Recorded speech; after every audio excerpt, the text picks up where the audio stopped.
Me gustaría contar unos cuantos recuerdos de mi tía Elena, sobre todo porque yo soy la sobrina mayor y muchas cosas pasaron pues cuando los demás no habían ni nacido.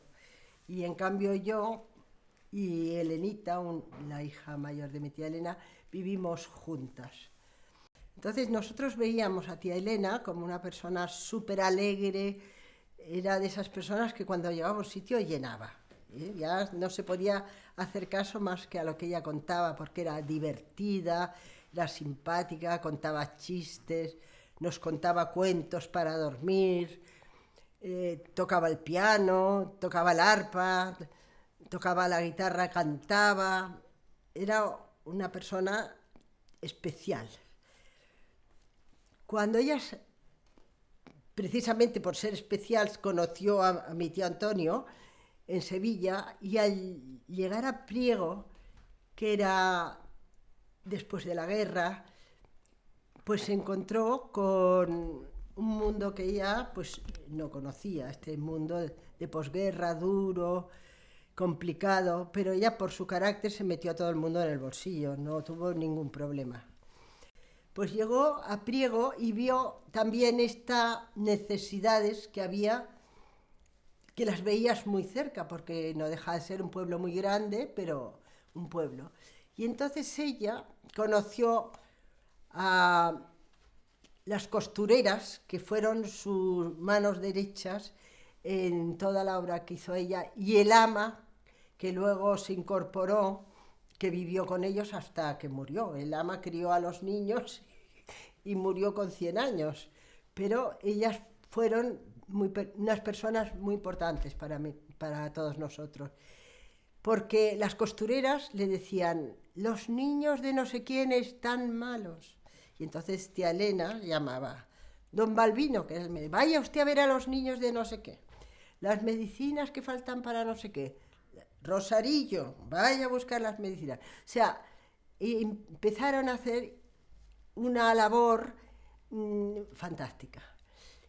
Y yo hay una anécdota que me acuerdo, que había unos niños que tenían frío y entonces tía Elena dijo que les lleven unas mantas. Y entonces tía Elena compró las mantas, se las llevaron y al día siguiente unas señoras de estas, porque hacer el bien siempre es bastante perseguido, le vino y le dijo, Elena, ¿no sabes que las mantas que les mandaste el otro día, ellos se lo han vendido? Y mi tía Elena contestó, yo les regalé las mantas, por lo cual las mantas eran suyas. Y ellos con lo suyo, tú con lo tuyo y con lo mío hacemos lo que nos da la gana. Y ahí se acabó la persecución de cómo administraba la gente. Yo las cosas las regalo, son suyas. Hacen lo que ellos quieren y ya está. Pero eso me ha servido a mí en la vida para saber lo que es tuyo y lo que hacen los demás no criticarlo. Luego cogió todo un sistema de decir, bueno, esto ya no se acaba con unas mantas, con unos bocadillos y tal. Y entonces compró unas ollas gigantes y allí se hacía comida para todo el pueblo que lo necesitaba. Y esto sí que el ama nos llamaba a Elenita y a mí que ayudáramos, porque claro, era una cola gigante y había que estar dando de comer, las chicas sacaban ollas, metían, y así cada día se daba de comer a todo el pueblo.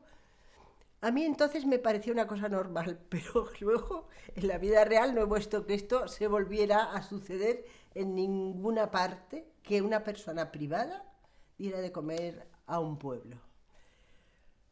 Luego también me paso a cuando llegamos a Barcelona, que también era la posguerra, y entonces había la inmigración. La inmigración aquello era terrible, porque venía la gente y venía a casa de la catalana, porque sabía que si venía a casa de la catalana lo tenía todo solucionado. Y es verdad, porque mi madre y mi tía Elena, que siempre se habían complementado mucho porque Ellas decían que mi madre era de ciencias y tía Elena era de letras, por lo cual juntas hacían un equipo fantástico. Y es verdad, lo hicieron siempre. Y entonces se llenaron la casa de colchones por todas partes, venía gente, se daba de comer en casa, bueno, tanto en casa como en mi casa, que era el piso de abajo. Incluso una vez vino tal avalancha que arriba mi abuela había hecho la leonera, que era un espacio para que jugáramos los 18 nietos que vivíamos en la casa, y también se pusieron colchones por allí que nos prestaron. Pero bueno, todo el mundo salió adelante. Ellas les enseñaban a planchar, a doblar la ropa, a servir la mesa, por donde se pasaba un plato, por donde no, a guisar la comida de aquí, y luego hacían un marketing fantástico que las colocaban en todas las casas de sus amigas. Y como realmente dieron muy buen rendimiento estas personas, pues colocar una que venía de Casa Maristán y era de Priego, era ya no tenías ningún problema. Los señores eran más complicados y entonces se llamaba a mi tío Fernando, que era su hermano, que llevaba la fábrica, y entonces meterlos en la fábrica, en amigos de la fábrica. Pero bueno, todo aquello fue una temporada muy dura, pero muy, muy bonita, una cosa muy especial. Luego, no sé si toca, pero recuerdo con mucha ilusión el mes de María que hacíamos, que lo hacía tía Elena. Tía Elena llamaba y subíamos todos, veníamos de todos los pisos y todas las personas que trabajaban con nosotros también. Entonces mi tía Elena se ponía de rodillas, cantaba, pero porque cantaba súper bien, y entonces hacía unas oraciones que nosotros contestaban: mi amor, te entrega una rosa, que no son unas letanías que no he vuelto a oír nunca más, pero que nos llenaban el alma, y ver la devoción de todo el mundo, que no faltaba nadie. Cuando tía Elena decía mes de María, se movía todo el mundo, y bueno, pues para mí era una cosa preciosa. También querría resaltar que cómo cuidaron a mi abuela, la famosa mamata, que tanto tía Elena, que vivía mucho en Priego, y mi madre, que vivía mucho en Canarias, no era fácil, pero no se quedó ni un día sola. Ellas viajaban de un lado para otro para que no estuviera sola. Y luego todo lo que se hacía el día del cumpleaños de mi abuela, porque era como una fiesta de toda la familia. Las fechas importantes se hacían obras de teatro, y entonces, pero con trajes, con decorados, no se hacía, se ensayaba durante un montón de tiempo. Y el día primero que se hacía la obra, entonces todas las personas que trabajaban en los pisos nuestros se sentaban en las butacas que habíamos puesto allí, hacíamos la función y luego habíamos preparado nosotros la merienda y servíamos a todas ellas. Pasábamos las bandejas, les dábamos la bebida, que quieres tomar, que no quieres tomar, hacíamos todo igual. Y al día siguiente se le hacía a mi abuela y entonces ellas nos servían a nosotros. Pero era una cosa que también me parece bastante original, que no he visto hacer en ninguna casa más que las nuestras. Y después te quería decir lo que se querían mi madre y mi tía, que al final de la vida, que vivieron muchos años, mi tía Elena decía: yo tengo que ir a Canarias a cuidar a Maribel, tengo que ir a Canarias a cuidar a Maribel. Y entonces fue al revés, mi padre murió y entonces mi madre dijo: voy a ir a Barcelona a cuidar a Elena.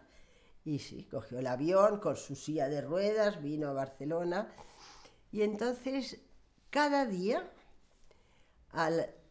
estuviera quien estuviera, a las 6 de la tarde nos decía a todos adiós y subía al primero y estaba con tía Elena toda la tarde hasta las 12 de la noche, 12 y media, porque tía Elena era trasnochadora. mi madre bajaba sola con su silla de ruedas, se desnudaba y se metía en la cama ella sola, porque también habíamos heredado que había que tener mucho cuidado con las personas que trabajaban, que no se podía abusar de ellas, que pobres estaban fuera de su casa, que si un día fuéramos nosotros nos gustaría que nos trataran así. Entonces, mi madre no llamó nunca a nadie para que le ayudara a meterse en la cama a las 12:30 o la 1 de la noche. Y luego mi tía Elena tuvo el tema que perdió el habla. Claro, aquellas conversaciones eternas no podían ser. Y mi madre, que era de ciencias, pegada al ordenador, siempre iba, hasta viajaba con el ordenador en la falda, dijo, pues vamos a buscar las letras de las canciones cuando éramos pequeñas, que Elena cantaba tan bien, y entonces, ayudado por mi hermano Alberto, encontraron las letras de las canciones de cuando eran pequeñas, porque en Google está todo, hasta esto.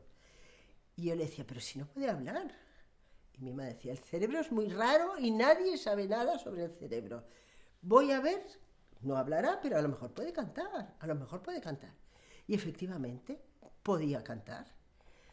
Y entonces era una cosa espectacular viendo a mi tía Elena sin poder hablar, cuando empezaban a cantar, volvía con aquella sonrisa de ella de toda la vida y era tan feliz cantando, se pasaban la tarde cantando. Mi madre decía, da gusto oír cantar a Elena, pero oírme cantar a mí con lo mal que canto, eso sí que es una penitencia, decía. Pero se pasaban la tarde entera cantando y yo creo que prácticamente hasta que mi tía Elena murió. Y el día que murió mi tía Elena, mi madre nos dijo, yo ya tengo la vida, todo lo hecha, ya no he cumplido con todo lo que he podido y ya no necesito vivir más. Y se puso triste y al poco de los meses también murió ella. Y ahora deben estar cantando las dos en el cielo y mi madre no debe desafinar, porque creo que en el cielo no desafina a nadie. Esta unión tan tremenda que tuvieron ellas, creo que se debe a que sus padres les encantaba viajar, pero no les gustaba dejar las niñas en el colegio como hacía todo el mundo, sino que querían viajar con sus hijas. Y decidieron ponerles unas profesoras en casa que les enseñaran de todo, y es donde ellas averiguaron que a una se le daban las ciencias mucho mejor y a otra las letras.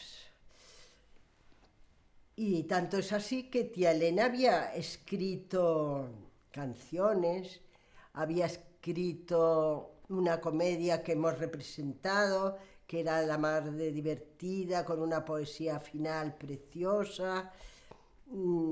Se decantaron cada una por seguir por su lado. Y eso las hizo muy fuertes, porque una se apoyaba en la otra. Cuando se le acababa una, empezaba Maribel, ¿y esto tú cómo lo harías? Y la otra, pues yo esto, ¿cómo quedaría más bonito? O cómo...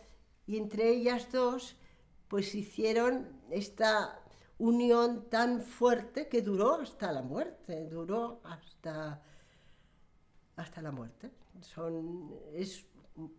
Nunca les vi un rasgo de tener envidia una de otra, ni de nada. Mamá, todo lo que hacía tía Elena era fantástica, está preciosa, lleva un traje, está elegantísima, tal. Y mi madre, y mi tía Elena igual admiraba a mi madre. Maribel, esto te queda estupendo. Y esto fue para nosotros muy fácil, tener una familia así. La verdad que esto ha sido una suerte haber nacido en esta casa, porque uno nace donde nace, pero en esta casa hemos aprendido muchas cosas que en otras casas aprenden cosas que luego les traen muy malos tragos en la vida. Tía Elena era una mujer excepcional. Era súper sonriente, tenía una sonrisa poderosa llenaba donde estaba, ya todo el mundo se callaba y la oía a ella porque era divertida, siempre tenía anécdotas que contar, era salada, luego tocaba súper bien el piano, tocaba el arpa, tocaba la guitarra, nos cantaba con la guitarra, contaba chistes, era muy graciosa contando chistes. Yo todavía me acuerdo de algunos chistes de tía Elena, porque como éramos niños nos contaba 3 veces, 4 o 6 y nos reíamos las 6 veces. Y, y luego, pues, hacía compañía, cuando estabas enferma, tía Elena siempre bajaba y te animaba. Estaba en todas estas cosas que te podía ayudar en algo con su simpatía, ahí estaba. Con las amigas igual, tía Elena era una mujer llena de amigas, llena de amigas. Y según mi madre, todo Barcelona había estado enamorado de Elena, decía. Pero no lo decía delante de tía Antonio, ¿eh? Pero siempre decía, es que tía Elena era tan mona que todo Barcelona estaba enamorado de ella. Y ya te digo, era algo que bajaba, subía, tenía tiempo para todo, para las amigas, para los sobrinos, eh, unía cuando llegaba a Barcelona, hacía fiestas en su casa, invitaba a las amigas, que no fallaba ni uno.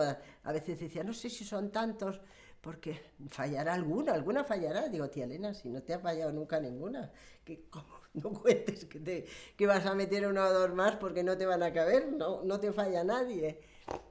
Y es que realmente las tardes con tía Elena pues eran una maravilla. Pues la parte de los chicos maridos, de estas chicas que venían de, de Priego, era mucho más difícil de colocar, porque siempre hay más empleo para mujeres que para hombres. Y no había trabajado nunca en una fábrica, era una cosa difícil. Entonces, convencer a mi tío Fernando no era fácil, ¿eh? Pero tía Elena tenía ese garbo de convencer a Fernando, porque este chico lo necesita, Fernando, Fernando, y se lo camelaba y al final estos chicos iban a parar a la fábrica o a la fábrica de unos amigos, porque ella insistía con gracia, no insistió nunca pesada, insistía con gracia. ¿Cómo me tienes esto, Fernando? ¿Ya lo tenemos colocado? ¿No lo tenemos colocado? Pues habría que colocarlo, habría que colocarlo. Era salada, salada haciéndolo y así ha podido hacer tantísimas cosas porque nunca hacía nada ofensivo, todo era con gracia, con cariño, podía insistir, pero lo último que hacías al final era reírte, pero nada más. Otra cosa que era la reina tía Elena era de organizar las ferias de Priego. Allí íbamos todas, nos vestían con trajes de gitana, nos preparaban caballos burros para los niños y todos teníamos que salir, incluso a mí cuando tenía 11 años, que era igual de alta que ahora, pues me pusieron traje de gitana y claro, parecía mayor. Y entonces dijo, esta niña no puede ir en un burro, tiene que ir en un caballo e ir a la grupa. Y me buscó un chico que se llamaba Galisteo de apellido, todavía esto me acuerdo, y me sacó a la grupa. No he pasado más vergüenza en mi vida que subir a la grupa de esto. Y me hizo hacer de mayor en un grupo de gente mayor y tal. Y luego nos enseñaron a bailar sevillanas. Yo me moría de vergüenza, pero Elenita y yo teníamos que bailar sevillanas sí o sí, porque éramos las mejores que bailábamos sevillanas de todo Priego. Ellas nos veían así. Claro, con estas fans que tenían tan importantes, no podías decir que no, pero nos hacían hasta bailar sevillanas en las ferias. Luego la casa de tía Elena era una casa abierta. Todo el rato entraba gente. Unos eran mayores y era para tía Elena, otros eran para Antoñito, otras eran niñas del pueblo que venían a jugar. Y el ama vigilaba todo, ¿eh? El ama nos preparaba la merienda y tenía así un poder de que no se desmandara a nadie. Organizaban, había un cine que se veía perfecto desde el jardín y organizaban, yo qué sé, la de sillas que llegaban a salir allí para ver cada noche el cine, una película que le llamaban el Bidón Cinema, porque, en bromas. Y, y todas las noches venía todo el mundo, venían a jugar a tenis, venían, era como un club aquello, la gente entraba, salía y todo el mundo merendaba, no sé, era una cosa fuera de lo común. Te encontrabas gente por el jardín que paseaba, porque los jardines de Priego eran preciosos, preciosos. Y yo qué sé, yo veías los del tenis, los que venían a bailar sevillanas, los que venían a jugar, los que venían a merendar, los que venían a jugar a cartas, los que venían a... porque también fundó un ropero que hacían no sé qué cosas hacían y entonces también venían otras señoras a coser con tía Elena. También estuvieron cuando la guerra en San Sebastián y entonces estaban en un ropero mi madre para hacer la ropa de los soldados y estuvieron mucho tiempo trabajando en San Sebastián en un ropero. Y como el mundo es como es, pues un día vino un amigo mío a casa y era de San Sebastián. Y mi tía Elena le dice, ay, yo tengo una súper amiga, que se llama Lucía Gaitán de Ayala. ¿Tú la conoces? Y dice, pues sí, es mi tía, es mi tía. O sea que había estado, o sea, luego yo me casé con este señor y entonces mi tía contaba la de cosas que había tenido con su tía haciendo la ropa de los soldados y tal. Esto de tía Elena, que tenía gracia para todo, pues hizo un viaje con una tía mía y bueno, en Priego pues tenían de todo, porque tenían fincas, en las fincas se criaba de todo, pues tenía una despensa debajo de la escalera, ¿te acuerdas? Que había, entrabas y había un supermercado de todo lo que, de chorizos, de jamones y tal. Y entonces pararon a comer en un sitio y había colgado unos jamones. Y tía Elena empezó, ¡qué buena cara tiene este jamón, Antonio! ¡Qué buena cara tiene este jamón! Y Antonio decía, sí, tiene buena cara, tiene buena cara. Pero qué buena cara, qué buena cara. Antonio, yo quiero ese jamón. Me gustaría que compraras ese jamón. Y Antonio decía, pues si había tantos jamones en casa, ¿para qué quieres un jamón más? Pues mira, este jamón me está mirando y me gustaría comprarlo. Y entonces mi tío Antonio le dijo, estoy tan enamorado de Elena que aún teniendo una casa llena de jamones, si ella le mira este jamón que va para Priego. Y se llevó el jamón, se llevó el jamón. Tía Elena hizo muchísimas cosas en las que yo no participé porque no doy para tanto como ella, pero que sí la veía con un entusiasmo tremendo. Cuando llegaron las monjas de Teresa de Calcuta, cómo les buscaron una casa para que pudieran estar, que al final no salió, pero cómo luchaba con todo aquello. Luego salió otra cosa, cómo ella iba a ayudar y tuvo una vinculación enorme con estas monjas. También con una casa que hicieron en la Plaza Real, la Plaza Real. En la Plaza Real hicieron una casa donde ella colaboró muchísimo para recoger a los mendigos de la calle. Pero no era para que los mendigos hicieran lo que quisieran. Normalmente funcionaba así. Había primero unos voluntarios, luego trajeron unas monjas porque la cosa fue bastante grande. Entonces los mendigos, cuando se encontraban enfermos y tal, iban allí. Entonces los bañaban, los acompañaban al médico, los cuidaban, montaron voluntarios que ayudaban y después no los retenían. Un buen día ellos desaparecían. Cuando estaban bien, se iban, hasta que volvían a estar mal, que volvían a entrar. Y entonces tía Elena decía, ya está aquí fulanito, ya está aquí. A ver si lo ponemos otra vez en solfa, que pueda ponerse tan estupendo como se fue. Y así iban pasando unos y otros, que luego lo cerró el ayuntamiento, esta casa tan fantástica, porque creo que los enchufes no cumplían con lo que pedía el ayuntamiento y la quisieron cerrar y la cerraron. Pero funcionó muchos años y funcionó muy bien, muy bien.